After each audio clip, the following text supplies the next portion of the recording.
আগামীকাল বৃহস্পতিবার অর্থাৎ কালকে 10ই জুলাই গুরু পূর্ণিমার দিন। এই দিনে ভুলেও মুখে তুলবেন না এই 5টি খাবার। আপনার জীবনে নেমে আসবে চরম বিপর্যয়, দুঃখ, দারিদ্রতা। তাই আজকেই সাবধান হয়ে যান। আজকের এই ভিডিওর মাধ্যমে আপনাদেরকে জানাবো যে গুরু শব্দের অর্থ কী, গুরু পূর্ণিমা।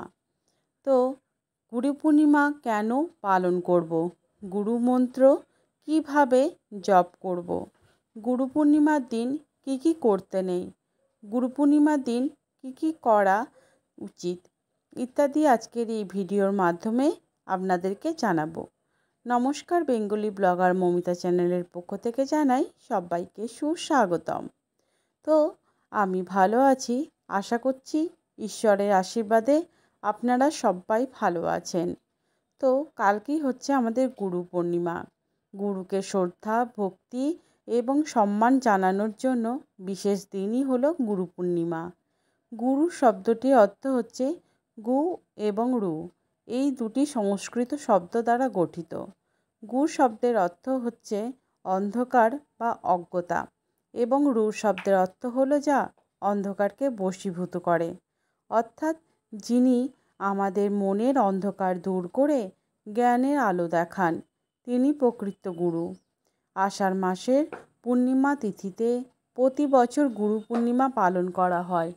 এই দিনে গুরুর পুজো করার প্রথা রয়েছে। হিন্দু এবং বৌদ্ধ ধর্মে এই দিনটির গুরুত্ব অপরিসীম। গুরু আমাদের মনের সমস্ত সংশয়, সন্দেহ এবং অন্ধকার দূর করেন, নতুন পথে দিশা দেখান। গুরুর দেখানো পথে চললে জীবনে সুখ, শান্তি, আনন্দ এবং মোক্ষ প্রাপ্তি হয়, অর্থাৎ যিনি অন্ধকার থেকে আলোর দিকে নিয়ে যান, তিনিই তো গুরু। গুরুকে শ্রদ্ধা জানাতে বৈদিক যুগ থেকেই গুরু পূর্ণিমা পালিত হয়ে আসছে। এই দিনে আপনি যাকে গুরু বলে মনে করেন তার পুজো করা হয়। প্রাচীনকাল থেকেই এই দেশে গুরুদের সম্মানজনক স্থান দেওয়া হয়েছে এবং গুরুস্থান বলা হয় সব্বার উপরে। গুরুই আমাদের পরম জ্ঞান দান করেন, তাই তাদের ঈশ্বর তুল্য বলে মনে করা হয়। গুরু পূর্ণিমা হলো একটি বৈদিক প্রথা, যার মধ্য দিয়ে শিষ্য তার গুরুকে শ্রদ্ধা প্রদর্শন করেন। পৌরাণিক কাহিনী অনুসারে গুরু পূর্ণিমার পুণ্যতিথিতেই মহামুনি পরাশর এবং মাতা সত্যবতীর গৃহে জন্মগ্রহণ করেছিলেন মহাভারত রচয়িতা মহর্ষি শ্রীকৃষ্ণ দ্বৈপায়ন বেদব্যাস। এই দিনেই তার মহর্ষি বেদব্যাসের জন্ম জয়ন্তী পালন করা হয়। আবার হিন্দু পুরাণ অনুযায়ী মহাদেব হলেন আদি গুরু, দেবাদিদেব মহাদেব। এই তিথিতেই সপ্তর্ষ 7 ঋষিকে মহাজ্ঞান প্রদান করেছিলেন। আদিযোগী শিব এই তিথিতে আদি গুরুতে রূপান্তরিত হয়েছিলেন। তাই সনাতন ধর্মে এই দিনটির বিশেষ গুরুত্ব রয়েছে। এই দিনটির পূজা অর্চনার মধ্য দিয়ে এবং গুরুকে শ্রদ্ধা জ্ঞাপনের মধ্য দিয়ে পালন করা উচিত এবং তার সাথে সাথে সমস্ত হিন্দুদের খাবারেরও কিছু বিধিনিষেধ মেনে চলা উচিত। কারণ সনাতন ধর্মের নিয়ম অনুসারে বিশেষ তিথিতে খাবার গ্রহণ করবার কিছু কিছু বিধিনিষেধ রয়েছে এবং সেই বিধিনিষেধগুলো না মানলে পরিবারের অমঙ্গল হয় এবং সারা বছর নানা প্রকারের রোগ, জ্বালা, যন্ত্রণায় ভুগতে হয়। এর ফলে চিকিৎসার পেছনে প্রচুর অর্থ নাশ হয়, কাজেও মন দেওয়া যায় না। তাই আমার সকল দর্শকদের কাছে একটাই অনুরোধ, আজকের এই ভিডিওটা একদমই স্কিপ করবেন না, সম্পূর্ণরূপে দেখবেন মনোযোগ সহকারে। এরপর যদি ভালো লেগে থাকে অবশ্যই একটি লাইক করবেন এবং কমেন্টসে লিখবেন জয় প্রভু মহাদেবের জয়, জয় শ্রীকৃষ্ণ, রাধে রাধে, জয় শ্রী গুরুর জয়। অবশ্যই ভিডিওটা নিকট আত্মীয় স্বজন, বন্ধুবান্ধবদের সঙ্গে একটু শেয়ার করে দেবেন। গুরু পূর্ণিমা হচ্ছে কালকেই, তো তার জন্য যদি এই ভিডিওটা কেউ যদি পেয়ে থাকে আপনাদের নিকট আত্মীয় স্বজন, বন্ধুবান্ধবেরা, তাহলে অবশ্যই উপকৃত হবেন। তো এবং আপনাকেও ধন্যবাদ জানাবেন। তো চলুন আর দেরি না করে যে খাবারগুলি যে গুরুত্বপূর্ণ দিনে ভুলেও মুখে তুলবেন না সেগুলোই বলবো। সেগুলি হচ্ছে আমিষ জাতীয় খাবার। এই দিন কোনোভাবেই আমিষ জাতীয় কোনো রকম খাবার খাবেন না, এর ফলে মহাপাপ হয়। যেহেতু এটি গুরু পূর্ণিমা এবং যে পূর্ণিমা তিথি যেহেতু বিশেষ গুরুত্ব রয়েছে, তাই গুরু পূর্ণিমার মাহাত্ম্য আমি আগেই যে আপনাদেরকে কালকে আমি এই ভিডিওতে গুরু পূর্ণিমার মাহাত্ম্য ভিডিওটা কালকে অবশ্যই দেবো, সেখান থেকেও আপনারা কিছুটা জানবেন। এই তিথিতেও ভুলে মুখে তুলবেন না মাছ, মাংস, ডিম, পেঁয়াজ, রসুন, মুসুর ডাল ইত্যাদি আমিষ জাতীয় খাবার এবং সাত্ত্বিক বা নিরামিষ আহার গ্রহণ করবেন। এই দিনটি গুরুদেবের উপরে যে খাবার এবং গুরুদেবের উপরে সমর্পিত করবেন। আপনি যাকে গুরু বা গুরুস্থানীয় স্থান দিয়েছেন, তো সেই দিন আপনি অবশ্যই তার গৃহে গমন করবেন, তার কোনো কাজে ওনাকে সাহায্য করবেন, কোনো না কোনোভাবে গুরুর সেবা করবেন, গুরুর চরণে হাত দিয়ে সেদিন নমস্কার করবেন এবং গুরুর আশীর্বাদে আপনার জীবন ধন্য হয়ে যাবে। যদি আপনি যাকে গুরুস্থানে বসিয়েছেন তিনি আপনার নিকটে নেই, তাহলে আজকাল আমাদের যে ফোন আছে সে ফোনের মাধ্যমে তার সঙ্গে একটু কথা বলবেন এবং কোনোভাবে আপনি বা আপনারা গুরুকে স্মরণ অবশ্যই করবেন। যারা গুরু মন্ত্রে দীক্ষিত তারা নিজের গুরুদেবের যে বাড়িতে যাবেন এবং গুরুমন্ত্র অবশ্যই জপ করবেন এবং গুরু পূর্ণিমার দিনে দেবাদিদেব মহাদেবের পুজো করতে কিন্তু একদমই ভুলবেন না, কারণ দেবাদিদেব মহাদেবকে বলা হয় আদিগুরু। তাই যে খাবারটি বর্জন করবেন পূর্ণিমা তিথিতে সেটা হচ্ছে পোড়া জাতীয় খাবার। এবং অনেকে আছে যারা নানা রকমের সবজি পুড়িয়ে খেতে ভালোবাসে, তো তাদেরকে বলবো। আর অনেকে রুটি খেতে কিন্তু পছন্দ করে, তাই মশলা পুড়িয়ে রান্না করে সবজিতে দেওয়া হয়, কিন্তু পূর্ণিমা তিথিতে পোড়া জাতীয় কোনো রকম জিনিস আপনারা গ্রহণ করবেন না।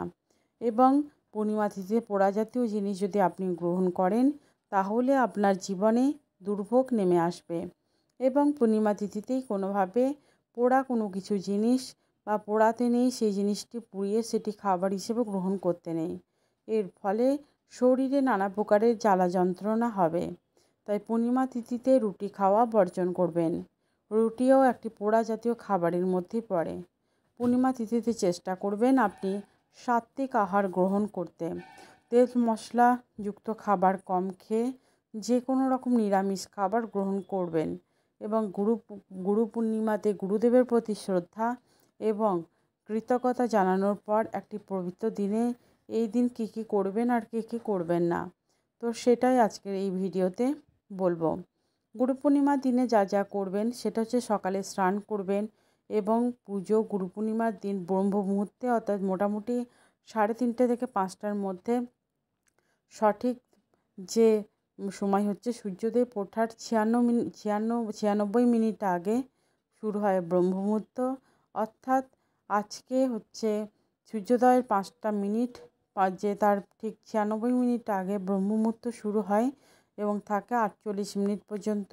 অর্থাৎ আমাদের কিন্তু মোটামুটি 3:30 সময় করে উঠতে হয়। প্রতিদিন বেশ ঘুম থেকে উঠুন এবং তারপর স্নান করে পরিষ্কার বস্ত্র পরিধান করে তারপর সূর্যদেবকে জল অর্পণ করুন। এরপর ভগবান শিব, বিষ্ণু, লক্ষ্মী দেবী এবং আপনার যে গুরুর ছবি বা প্রতিমা পরিষ্কার করে ফুল, ফল, মিষ্টি, ধূপ এবং দীপ দিয়ে পুজো করুন এবং 2 গুরুর প্রতি শ্রদ্ধা জ্ঞাপন করুন। যদি আপনার আধ্যাত্মিক গুরু থাকেন তা সম্ভব হলে তার সাথে দেখা করে তার চরণে প্রণাম করবেন এবং আশীর্বাদ গ্রহণ করবেন এবং তার প্রতি কৃতজ্ঞতা প্রকাশ করবেন।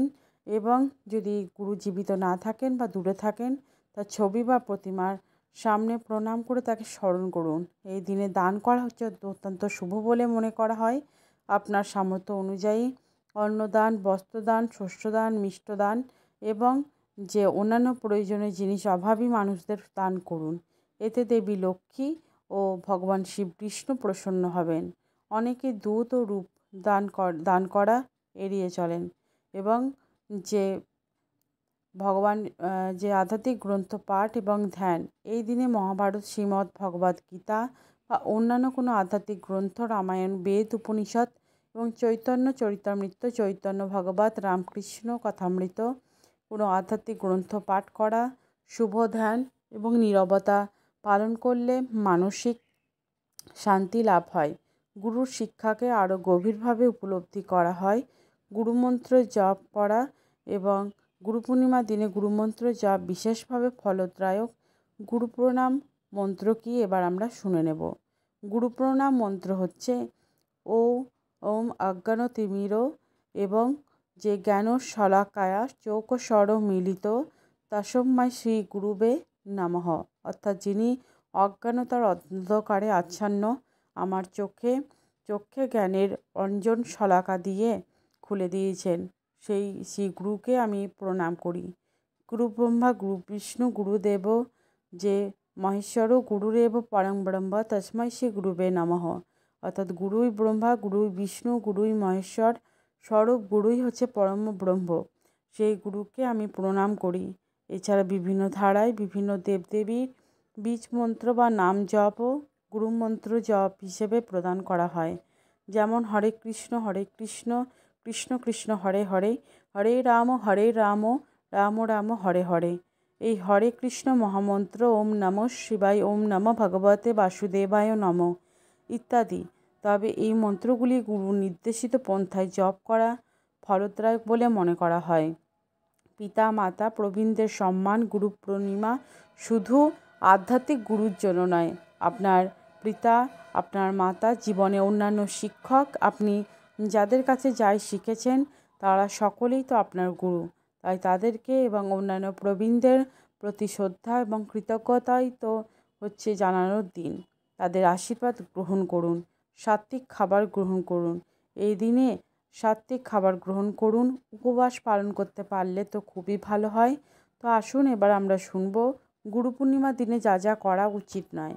নেতিবাচকতা, অর্থাৎ এই দিনে রাগ, হিংসা, পরনিন্দা, পরচর্চা, সমালোচনা মতো নেতিবাচক অনুভূতি থেকে দূরে থাকুন। মনকে শান্ত এবং ইতিবাচক যে রাখার চেষ্টা করুন। আমিষ খাবার এবং মদ্যপান থেকে বিরত থাকুন।